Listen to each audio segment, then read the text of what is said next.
இலக்கணம் பார்க்க போறோம். சொல் இலக்கணத்தை ரெண்டு வகையா பிரிச்சிருப்போம். அதாவது இலக்கண வகையாவும் இலக்கிய வகையாவும் பிரிச்சிருப்போம்.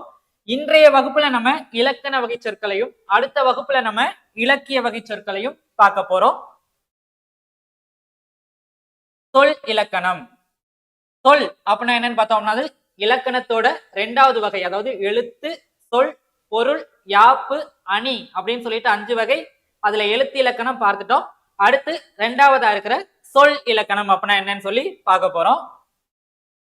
சொல் அதாவது ஒரு எழுத்து தனித்து நின்றோ அல்லது பல எழுத்துக்கள் சேர்ந்து வந்தோ பொருள் தர்ற மாதிரி, அதாவது பொருள் தந்தா மட்டும்தான் அது சொல். அதாவது ஒரு எழுத்து தனித்து நின்று பொருள் தந்தாலோ அல்லது 2 அல்லது அதற்கு மேற்பட்ட எழுத்துக்கள் தொடர்ந்து வந்து பொருள் தர்ற மாதிரி அமைந்ததுதான் என்ன அப்படின்னு பார்த்தோம் அப்படின்னா சொல்.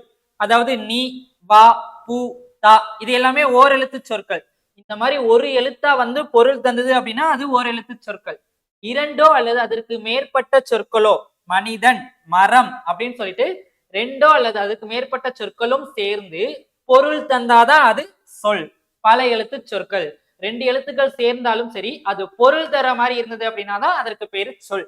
சொல் அப்படிங்கிறது ஓர் எழுத்து தனித்து நின்றோ 2 அல்லது அதற்கு மேற்பட்ட எழுத்துக்கள் சேர்ந்து வந்தோ பொருள் தந்தா அதுக்கு பேரு சொல். சரியா? இந்த சொல் எங்கெங்கெல்லாம் வரும் அப்படின்னு பார்த்தோம் அப்படின்னா இரு திணைகளையும் 5 பால்களையும் குறிக்கும். சரியா? இந்த இரு திணைகள் அப்படின்னு பார்த்தோம் அப்படின்னா ஒண்ணு உயர்திணை, ரெண்டாவது என்ன அப்படின்னு பார்த்தோம் அப்படின்னா அஃறிணை. அடுத்து 5 பால்கள். இந்த 5 பால்கள் என்ன அப்படின்னு பார்த்தா ஒண்ணு ஆண்பால், பெண்பால், பலர்பால், ஒன்றன்பால், பலவின்பால் அப்படின்னு சொல்லிட்டு 5 பால்கள். மூவகை, தன்மை, முன்னிலை, படற்கை இந்த மாதிரி இடத்துலையும் உலக வழக்கிலும் செய்யுள் வழக்கும். வழக்கு அப்படின்னா என்னன்னா எழுத்துக்களையும் சொற்களையும் எப்படி வந்துட்டு செய்யுள்ளையும் நம்ம பாட்டிலையும் பயன்படுத்துறோம் அப்படிங்கறத என்ன அப்படின்னா வழக்கு. இந்த வழக்கு 2 வகையா இருக்கும். ஒண்ணு இயல்பு வழக்கு, இன்னொன்னு தகுதி வழக்கு அப்படின்னு சொல்லிட்டு. அடுத்து வெளிப்படையாகவும் வரும், அதாவது மறைமுகமாகவும் வரும் சொற்கள். இரு திணை என்ன அப்படின்னா ஒண்ணு உயர்திணை, இன்னொன்னு அஃறிணை. திணை அப்படின்னா என்ன அப்படின்னா ஒழுக்கம் அல்லது நாகரீகம் அப்படின்னு சொல்லிட்டு பொருள். சரியா? திணையோட பொருள் என்னன்னா ஒழுக்கம் அல்லது நாகரீகம். உயர்ந்த ஒழுக்கத்தையோ நாகரிகத்தையோ குறிக்கிறது என்ன அப்படின்னா உயர்திணை. அப்போ அஃறிணை அப்படின்னா என்ன? அதற்கு நேர் எதிரானது. அதாவது உயர்வு அல்லாத ஒழுக்கத்தையோ நாகரிகத்தையோ குறிக்கிறது என்ன அப்படின்னா அஃறிணை. இப்போ இந்த உயர்திணையில என்னென்னலாம் அடங்கும் அப்படின்னு பார்த்தா மக்கள், தேவர்கள், நரகர்கள் இவங்க எல்லாமே என்னன்னா உயர்திணைக்கு கீழே வரக்கூடியவங்க. மக்கள் அப்படின்னா ஆண், பெண் இருவரும் சேர்ந்து அடங்குவாங்க. மக்கள்ல ஆண்களும் அடங்குவாங்க, பெண்களும் அடங்குவார்கள். தேவர்கள் அப்படின்னு பார்த்தோம் அப்படின்னா கடவுள், அதாவது முருகன், கண்ணன், சிவன் இந்த மாதிரி கடவுள்கள் எல்லாமே என்னன்னா தேவர்களுக்கு கீழே வருவாங்க. நரகர்களை பார்த்தா அசுரர்கள், அரக்கர்கள்னு சொல்லிட்டு 2ஆ பிரிச்சிருக்காங்க. அசுரர்கள்ல சூரபத்மன், சிங்கமுகாசுரன் இந்த மாதிரி வர்றவங்க எல்லாம் அசுர இனத்தை சார்ந்தவர்கள். அரக்க இனம்னு பார்த்தா ராவணன், கும்பகர்ணன் இவங்க எல்லாமே அரக்க இனத்தை சார்ந்தவர்கள். அதாவது மக்கள், தேவர்கள், நரகர்கள் எல்லாருமே உயர்திணைக்கு கீழே வரக்கூடியவங்க. இந்த பொருள்கள் எல்லாமே என்னன்னா உயர்திணை. இவர்களை உணர்த்தும் பெயர்கள் என்ன அப்படின்னா உயர்திணை பெயர்கள். உயர்திணை இல்லாத பொருள்கள் அனைத்தும் என்ன அப்படின்னா அஃறிணை. உயர்திணை அப்படின்னா அதாவது உயர்ந்த எண்ணங்கள், ஒழுக்கத்தையும் நாகரீகத்தையும் கொண்டது என்னன்னா உயர்திணை. தாழ்திணை அப்படின்னா உயர்வு அல்லாத திணை என்ன அப்படின்னா அஃறிணை. உயிர் பெற்றிருந்தாலும், அதாவது இந்த அஃறிணை வந்துட்டு உயிர் பெற்றிருந்தாலும் உயிர் இல்லாததா இருந்தாலும் அது அஃறிணை. அதாவது அஃறிணையில வந்துட்டு உயிர் உள்ளவை, உயிரற்றவை அப்படின்னு சொல்லிட்டு 2 வகையா பிரிச்சிருப்பாங்க. இந்த உயிர் உள்ள அஃறிணைகள்லாம் என்ன அப்படின்னு பார்த்தா பசு, மயில், குரங்கு, பாம்பு இந்த பறவைகள், விலங்குகள் எல்லாமே என்னன்னா அஃறிணை. அதாவது உயிர் உள்ள அஃறிணை. உயிரற்ற அஃறிணை அப்படின்னா என்னன்னா மழை, மண், காற்று, வீடு இது எல்லாமே என்ன அப்படின்னா உயிரற்ற அஃறிணை. உயர்வு அல்லாத திணை என்ன அப்படின்னா அஃறிணை. இந்த அஃறிணையில உயிர் உள்ளது, உயிரற்றது அப்படின்னு சொல்லிட்டு 2 வகையா பிரிச்சிருக்காங்க. இவற்றை குறிக்கும் பெயர்கள் எல்லாம் என்ன அப்படின்னா அஃறிணை பெயர்கள். திணை முடிஞ்சது, உயர்திணை, அஃறிணை 2 முடிஞ்சது. அடுத்தது என்ன அப்படின்னு பார்த்தோம் அப்படின்னா பால் பகுப்பு. திணையோட உட்பிரிவு தான் என்ன அப்படின்னு பார்த்தோம் அப்படின்னா பால். சரியா? உலகத்துல இருக்கிற பொருள்கள் எல்லாத்தையும் என்ன அப்படின்னா 5 வகையாக பிரிச்சிருக்காங்க. அது என்ன அப்படின்னா ஒன்று ஆண்பால், பெண் பால், பலர்பால், ஒன்றன் பால், பலவின் பால் அப்படின்னு சொல்லிட்டு 5 வகையா பிரிச்சிருக்காங்க. இந்த ஆண்பால் என்னென்னலாம் அடங்கும்? அவன், ராஜா அப்படின்னு சொல்லிட்டு ஆண்பால் எல்லாமே என்னன்னா ஆண்களை குறிக்கிறது.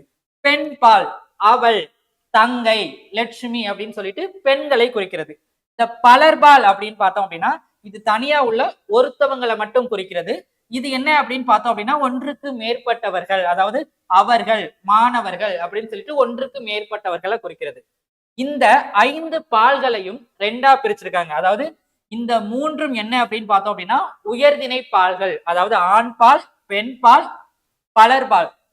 இந்த 3ம் உயர்திணை பால்கள்.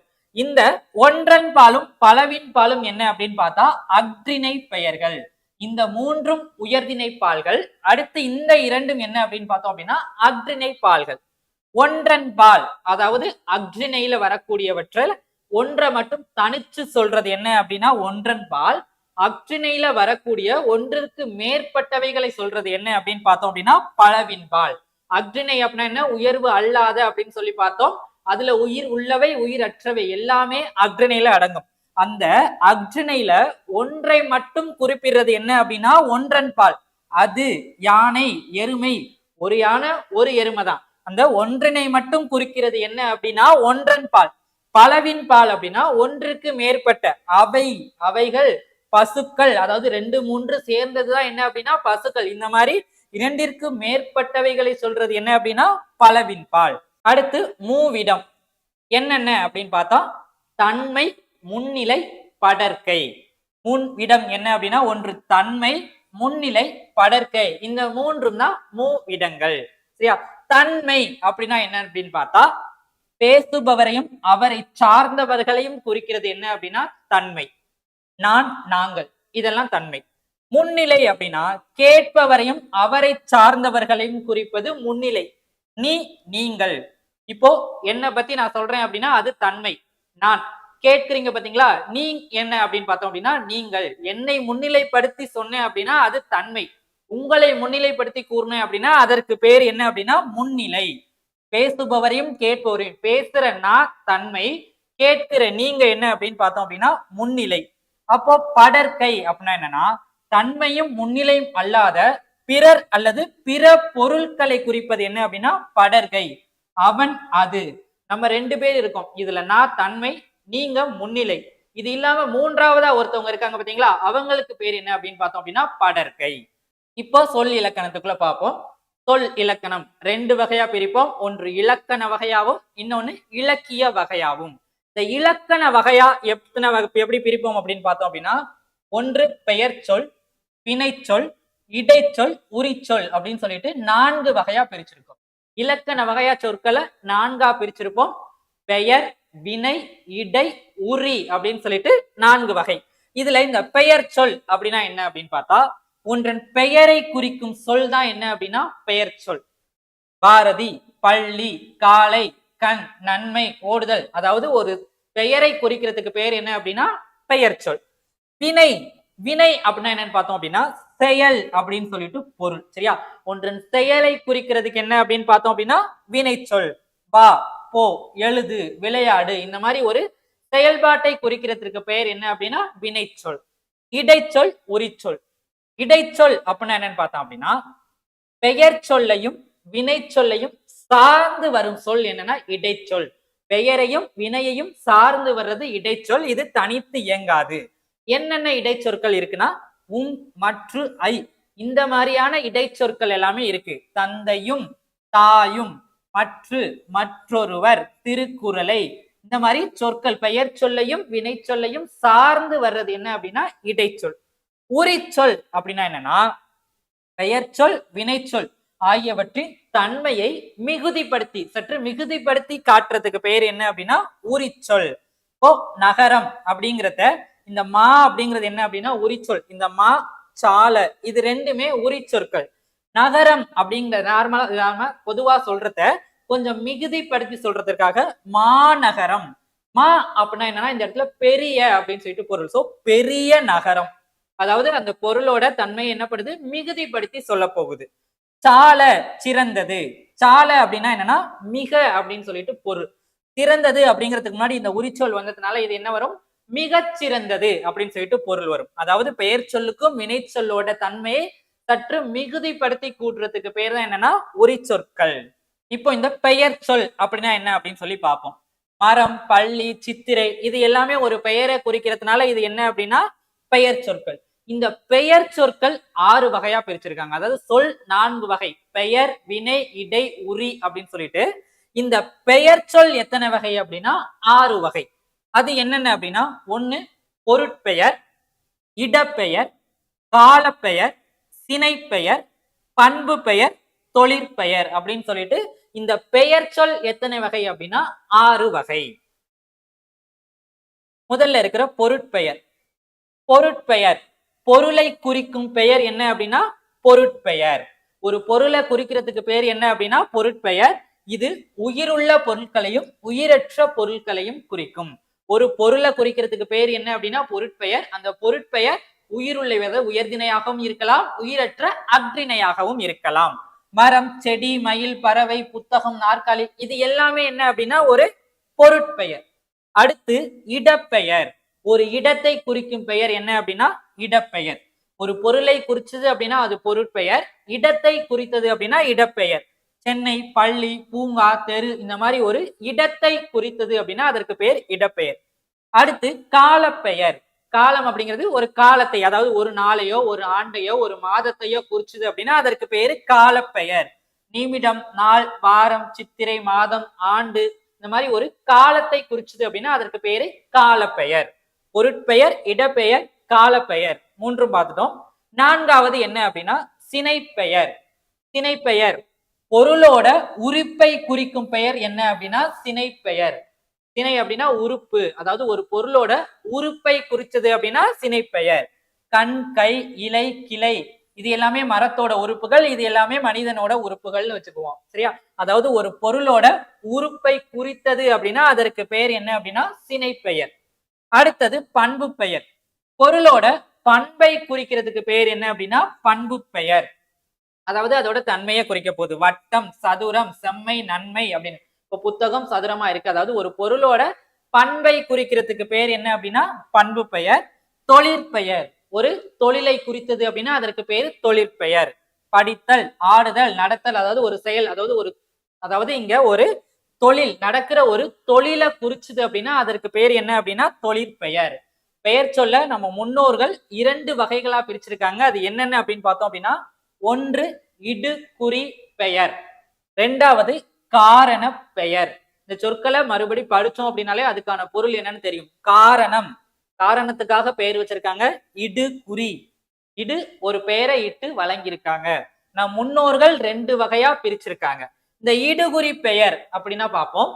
நம் முன்னோர்கள் சில பொருள்களுக்கு காரணம் கருதாமல் பெயரிட்டு வழங்கினாங்க. சரியா? எந்த ஒரு காரணமும் இல்லாம ஒரு பெயரை ஒரு பொருளுக்கு இட்டு வழங்கினாங்க அப்படின்னா அதற்கு பேரு இடுகுறி பெயர். மண், மரம், காற்று.